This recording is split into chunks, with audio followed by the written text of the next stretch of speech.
Hi, I'm Patrick McLennan with a roundup of next week's top soaps. The Jacksons aren't the world's luckiest family, are they? I mean, first Michael, now Billy. The soldier in waiting had quite a birthday party the previous evening, but when Bianca tries to wake him up, she's horrified to discover he's dead. Carol's in shock when it becomes obvious Billy drank himself to death, and she breaks down as his body is taken away.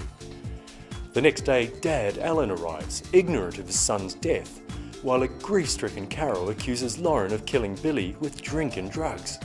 Even worse, she watches an internet video of her late son mocking her, though Max assures her that he really loved her. But it doesn't stop Carol accusing Connor of leading Billy astray. Meanwhile, Jane discovers Peter spent the night with Whitney, though she finds a loving text from Billy and tells Peter that it was a one-off. Billy Mitchell is stunned when a woman from his children's home days turns up after Jay signed him up to Matesgate. But that's not half the shock he gets when Julie makes a big revelation to him later in the week. Next, it's Weatherfield. Graham can't understand why Tina's so snappy when he includes David in their plans. Just wait, Graham, just wait. She completely flips when she finds David in their flat helping Graham and orders him out. And finally she comes clean and reveals that he nearly raped her. Graham's bewildered that his mate could do this to his girlfriend and has to be dragged off demented David, who then leaps into Audrey's car and runs over Graham. It's soap lore that the most innocent suffer. And while Graham is laying there unconscious, Tina attacks her ex. Graham's rushed to hospital in a critical state, but David tells police he can't remember what happened. How convenient. Meanwhile, the walls close so tight on John's state he's almost sandwiched when Brian arrives with a message from his mother. But Brian can't understand why Owen is calling him John. He's Colin, right?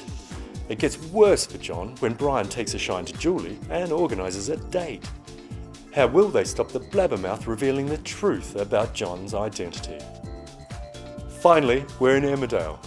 Emotions are running high in the aftermath of the train crash, and while there's a moment of hope for the injured lad, the doctor soon breaks some heartbreaking news. Jimmy, meanwhile, smells something fishy about Carl wanting Chaz to go on holiday, and he's bang on the money. When Nicola harangues him for the dirty text he apparently received, he storms into Mill Cottage to find Carl with a half-dressed Eve, the strumpet.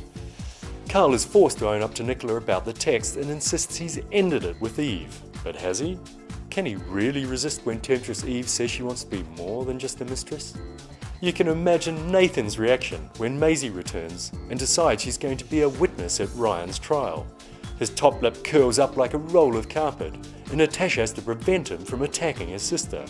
There'll be more twists in this tale, but is Maisie really a match for her Machiavellian brother?